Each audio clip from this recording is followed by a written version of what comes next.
Welcome to the Daily Apple. I'm your host, Kevin White. Emma Ryan and I will dive into all topics related to the science of longevity, along with some other subjects we just find of interest, with the hopes to provide useful information for everyone. This stems from my personal interest to optimize the human condition, to not just live longer, but to live better. Okay, here we are. You okay? Yeah, is there a name for this podcast? Yeah, there is. It's the Daily Apple. The Daily Apple. Okay. Yeah, it's the Daily Apple. It's kind of cheesy, but that's the name. But I yeah, love that. I we're really do. yeah. So we're here today with the almighty and wonderful, powerful Blake Bergstrom, who I think the world of, and I really appreciate you making time for us today. Yeah. Seriously. It really means a lot to me, Kevin. I want to thank you for having me on, and I'm humbled that you would ask, honored to be a part of this. It's fun to see how God is using you to influence people in so many different realms. And you've always done this. You've always been great at helping other people have health in their lives, not just physical health, but all kinds of health, mental health, spiritual, physical. You've just been great at that. So to be on this with you means the world to me. Thank you. Thanks, brother. Yeah. So I wanted to, one of the biggest reasons I thought about reaching out to you is because, and I told you this before, just to frame the conversation. And before I do that, I probably ought to introduce you. Blake Bergstrom, pastor of one church in Georgia. And I used to be your pastor, actually. You did. Yes, you did. Or one of the pastors at your church, I should say. Yeah, you were. So, You were the best one, man. And now you're on to bigger and better things. But, yeah. If anybody is out in that area, they really need to go to your church, because that is like your niece said one time when I was out there visiting at your father's funeral, when we were out there and got to go to the service and everything. She said something, and it was true. She goes, "It's just nice here." She's like, "The air is lighter." And there's something about that. It was really cool. Yeah. So you did a good job. And we're in the south part of Atlanta. Yeah. It's in a town called Peachtree City, and it's a non-denominational church. And so it's really funny to me to talk to you, Kevin, and talk about the fact that I am a pastor. It's very unlikely that I would have ever turned into a pastor, because back in the day, Kevin and I, we had a lot of fun. We got pretty rowdy when we were younger. And most of my friends from high school are like, "Really? Blake's a pastor? What the heck?" Yeah, because I ran hard. We were wild. And did a lot of fun things that were really idiotic as well. Yeah. Oh yeah, we did some living. It was a good thing there wasn't social media back then, and there's no record of that in the interwebs. But I do want to say, in starting this podcast, that Kevin White is one of my best friends in the world. And I think the world of you, Kevin, as a friend. You were in my wedding. You've just been a massive part of my life. And can I say something that's really cheesy and I might make you cry? I was talking to my... Yeah, here we go. I was talking to my wife this week about, if I were alive for 3 more months, if you knew you had 3 more months to live, 3 more months, all the money in the world, right? There's nothing hindering you from doing what you want to do. What is it that you would want to do? And so we named a bunch of places we'd like to go hiking, waterfalls, chalets, things that we wanted to do. But then I mentioned about some friends that I'd want some time with. I'd want to go mountain biking with my brother Barry in the Swiss Alps. But one of the things I said was, I would love to go snow skiing with Kevin White. And it's one of my favorite memories of my life, is doing that with you. Besides throwing fish heads off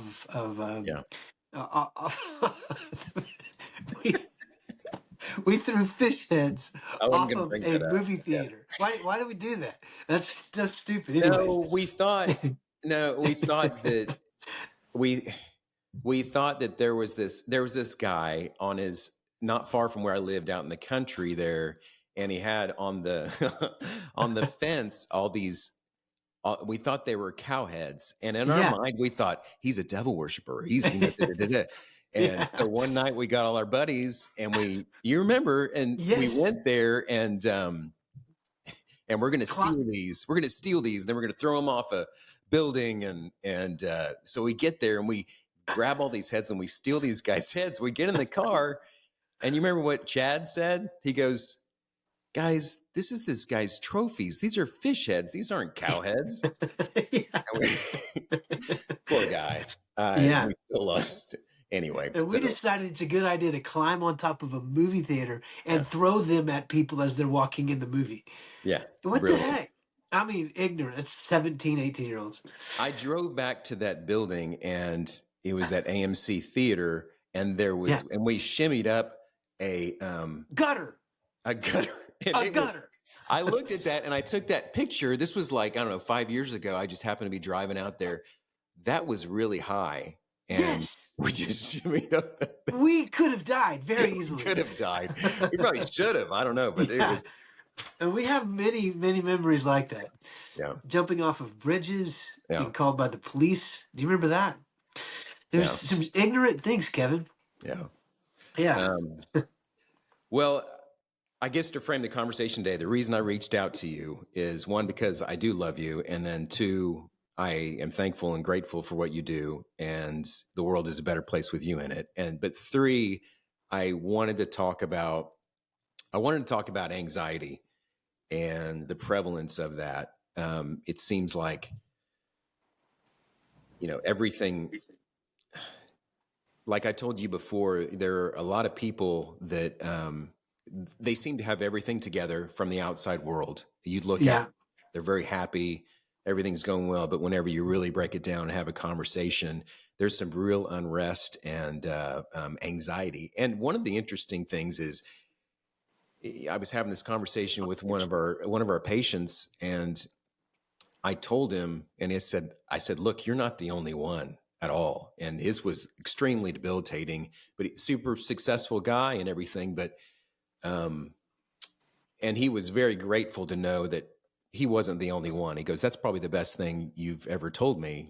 That's so helpful to know that they're not the only one. So I guess I've been really surprised in Bro, can I speak to that for a second? So people call this the age of anxiety.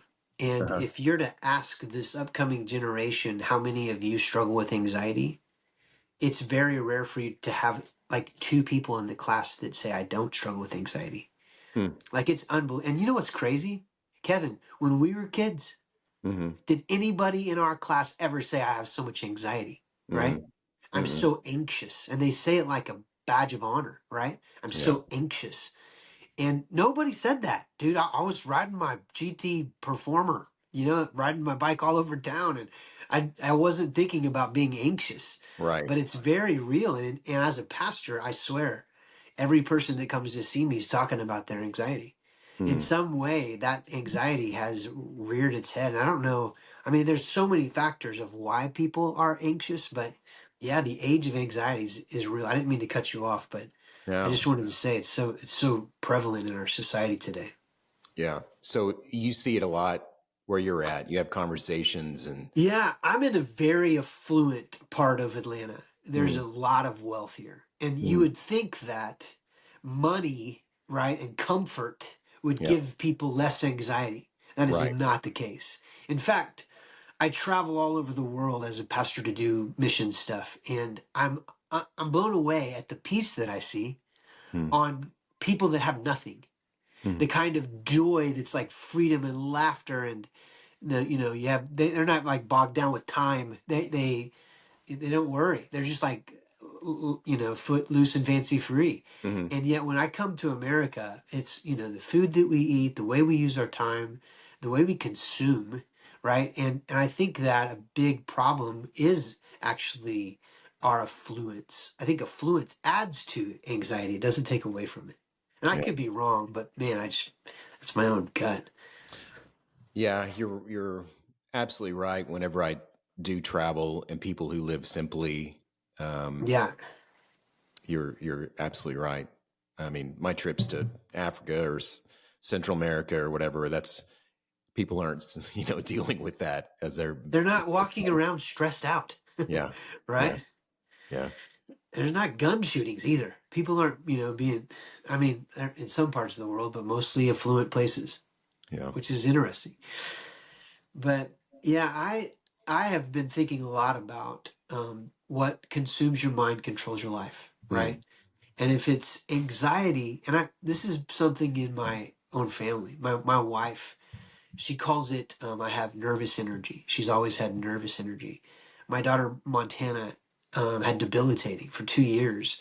We did everything. We had all these blankets that were heavy weighted blankets, Mm. all the counseling. We paid so much money for years. She slept in our bedroom, which added a whole lot of anxiety in my life. Mm. But man, it was just like a very challenging battle with my whole family, and because and she kind of consumed a lot of those 2 or 3 years. She consumed like a lot of the topic of conversation because of how much everything affected her. But yeah, it's debilitating.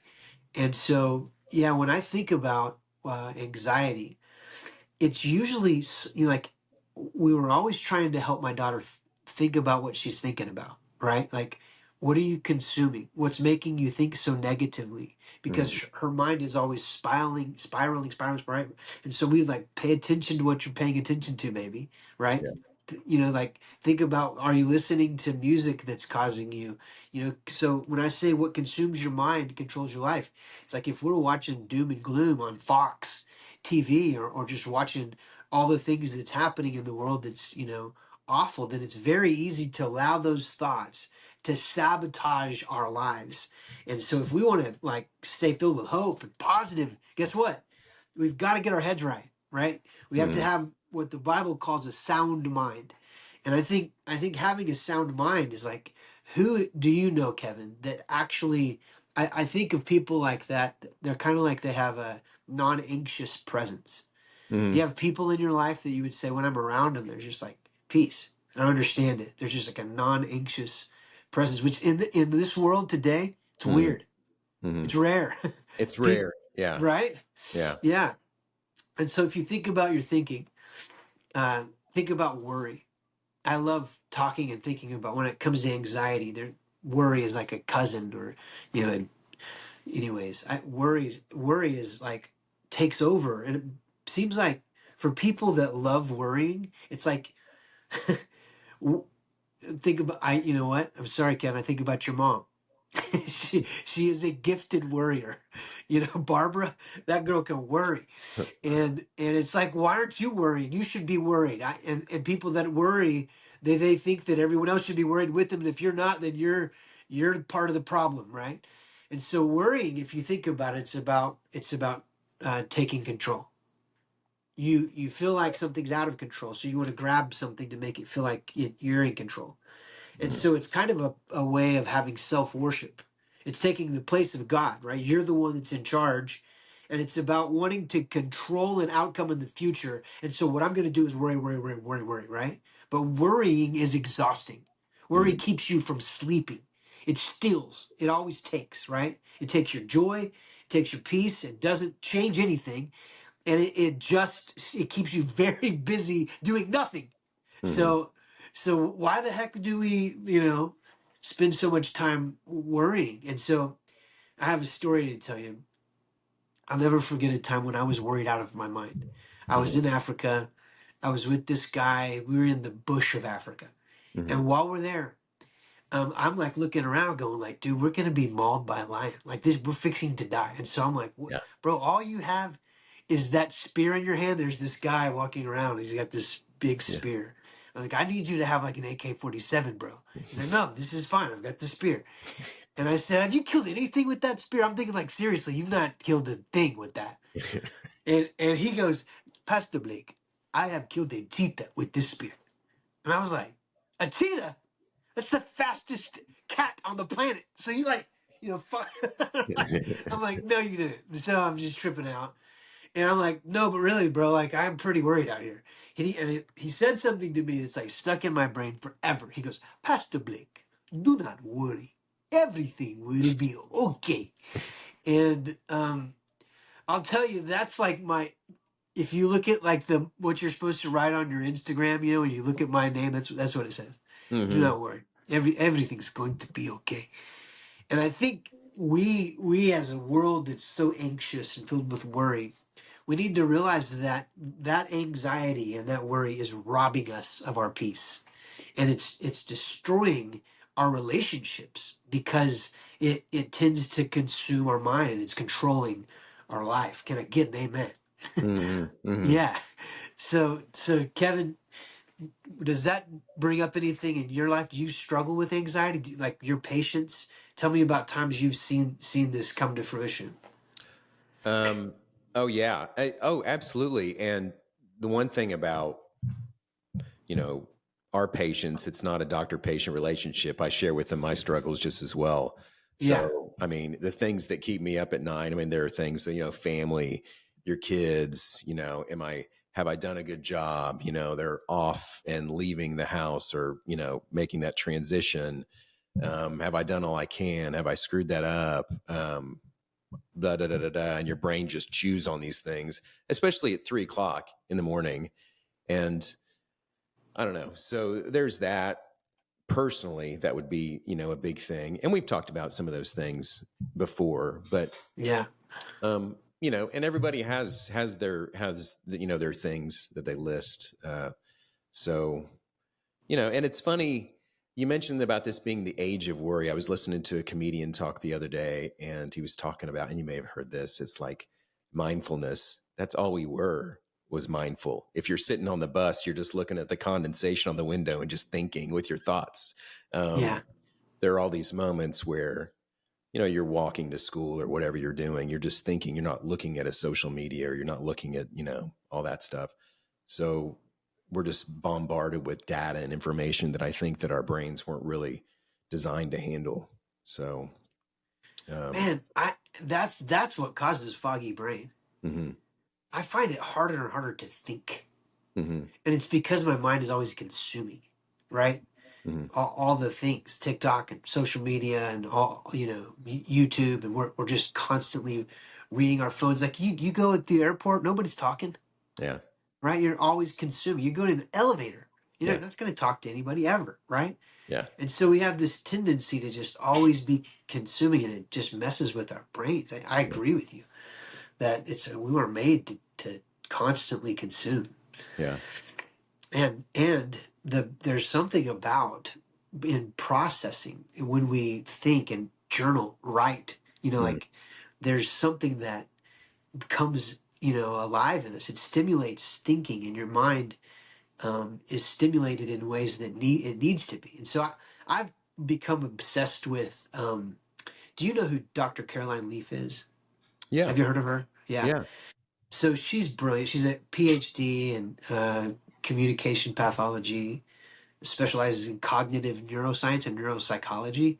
yeah, And so she puts science behind the biblical term of the words that says being transformed by the renewing of your mind, right? mhm, mhm, And so I geek out over that. I love thinking about the fact that our brain cells, uh, you know this better than me as a doctor, they fire between like 86 billion neurons that charts courses for all of our cognitive thinking, right? mhm, Our minds are processing and they're firing. And now we know that we can actually chart out new courses and pathways in our brains. And it's called neuroplasticity. Have you ever heard of that? yeah, And yeah, so, like when you say transformed by the renewing of your mind, if you have like a negative thought, for me, I have a dad that was super negative, and he always told me Earth to Blake, and yeah, made me feel like I was ignorant and stupid. And so I've kind of told myself that my whole life. You're yeah, ignorant, you're stupid, and so I've made this pathway. And so even now with you on the phone talking to me, Kevin, for me to say like, no, I'm not stupid, I'm smart. mhm, I'm trying to create a new pathway, but if I'm honest, it feels like don't say that you're not, and I like don't let my mind go that route, right? mhm, mhm, And so that's what neuroplasticity. It's like it's a breakthrough in helping us break through our mental health challenges. And so people that have disorders like eating disorders and addictions and depression, right? That they're all rooted in having a negative pattern of thinking, right? You're consuming bad thoughts and saying those bad thoughts. And so we've got to pay attention to those thoughts. It really does matter what you're thinking about because what we think is what we say, and what we say is what we become. right? Mhm. I have Mhm. something on my wall here that says, and I think about this all the time. It says, watch your thoughts, for they become words. Watch your words, for they become actions. Watch your actions, for they become habits. Watch your habits, for they become your character. Watch your character, for they become your destiny and what we think we become. Mhm. Bro, that's good. That is Mhm. so, and I was like, I've got to keep that right here because my thinking, I have a tendency to be incredibly negative, to Mhm. always find the negative, to focus on the negative. And so if we're always thinking negativity, guess what? You're going to be a negative person. And who loves being around negative people? Yeah. No, nobody, right? Mhm. And so I want what coming out of my mouth to be positive. I want to speak life over people. Proverbs, Solomon, the wisest man ever, said that there's the tongue has the power of life and death. Life and death is in your tongue. That's a wild thought because I don't know about you, Kev, but I don't say I don't say um, I say a lot of bad things, and you know that. And so I remember seeing this study. Did you ever see that study that's at IKEA? No. No, do you know IKEA furniture, right? Yeah. Yeah, it's fascinating. So as you walk in the IKEA, they had these two plants, right? And one plant above it, it said like, speak positive words over this plant. Uh-huh. And then the other one said speak negative words over this plant. And so people would walk by like, "Hi, little plant, I love you. You look beautiful." And then to the other one, like, "You're a stupid plant. You're ugly." No, I'm seriously. People were walking by and they'd say these things. You won't believe that the one plant that was spoken to positively flourished, got bigger, is greener, is beautiful. The other one, brown leaves, mold. So think about that.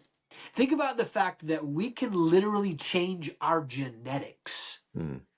by the words we speak. There is life in your tongue. Mhm. And Mhm. so, how many patients do you have, Kevin? That, I mean, at my church, bro, all the time, I'm like, you have thought yourself to be sick. You've funked yourself into being sick, right? And it's like this constant need to be sick. And they're always like, "Oh, I have another thing. I've got to go get checked out. I've got to, and so and they'll tell me about their new medications, and I'm like, well, that's the problem. You're taking all these medications that are killing you. I'm Mhm. sorry, that's a whole nother thing, but anyways, I just think that people are getting sick and dying because of what they're speaking. Do you Mhm. agree with that, or am I crazy? Am I a lunatic? No, there's a lot of information on that. You were talking about bioenergetics and some other things that are kind of cutting edge stuff that, I mean, science is kind of slow to make some changes like that, but you're there's really power in words and thoughts. And what you're saying is, I mean, the majority of the population walks around being a slave to their thoughts. And we talk a lot about meditation with our patients and things, and just be cognizant of what you're thinking is the whole deal. Like mindfulness, it's like, oh, that's Kevin. That's his anger. He gets a seat at the table, but he doesn't get to he doesn't get to run the meeting, kind of thing. He can be here, yeah, but he just needs to sit over there for a while, and I'll just and you just acknowledge that thought. Or so like negativity. That's my default mode network all day long. How things can go wrong and all that kind of stuff.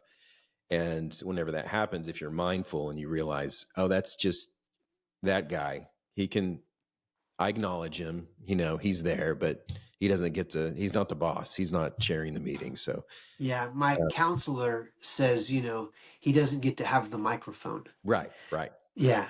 Yeah. Yeah, that's the way he says it because I used to be filled with anger. I Yeah. used to have serious hatred and anger because my dad beat me and I had a serious insecurity and self-doubt. I never felt like I would live up to anybody's expectations or the approval of other people, right? And so I would constantly have these thoughts that were just spiraling out of control about what I'm not, Yeah. and I believed them to be true, and then I would get angry, and he would just tell me like self-doubt, he's and insecurity, they've had a part in your life.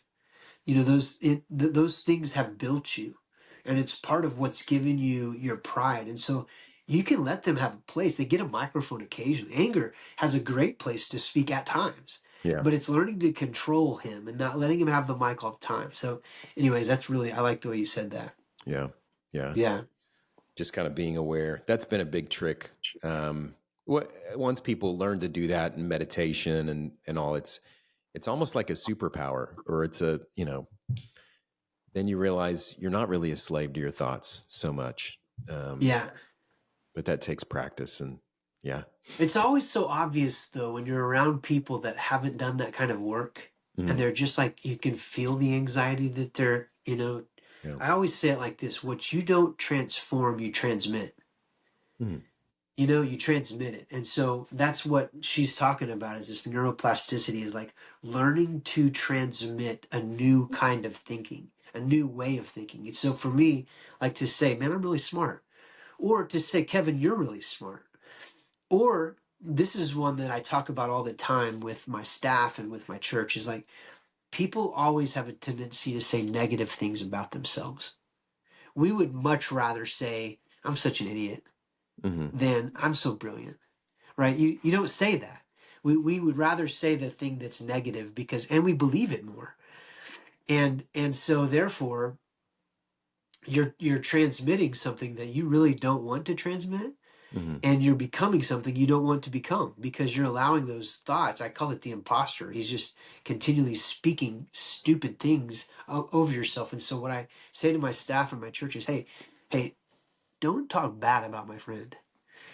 And so, Kevin, if you were saying something bad about yourself, I'd be like, hey, you're one of my best friends. If anybody said that about my friend Kevin, then I'd bust him in the lip, and I'm not going to allow you to say it either. Right. So learning to tell people, like, don't speak that over my friend. Right. And so my staff turns that around on me. And anytime I say something, mm-hmm. self-deprecating, they're like, no, don't say that about my friend. Yeah. So anyways, that's powerful. But I don't want to take too much more of your time. Did you have any more questions for me, Kev? No, I really appreciate,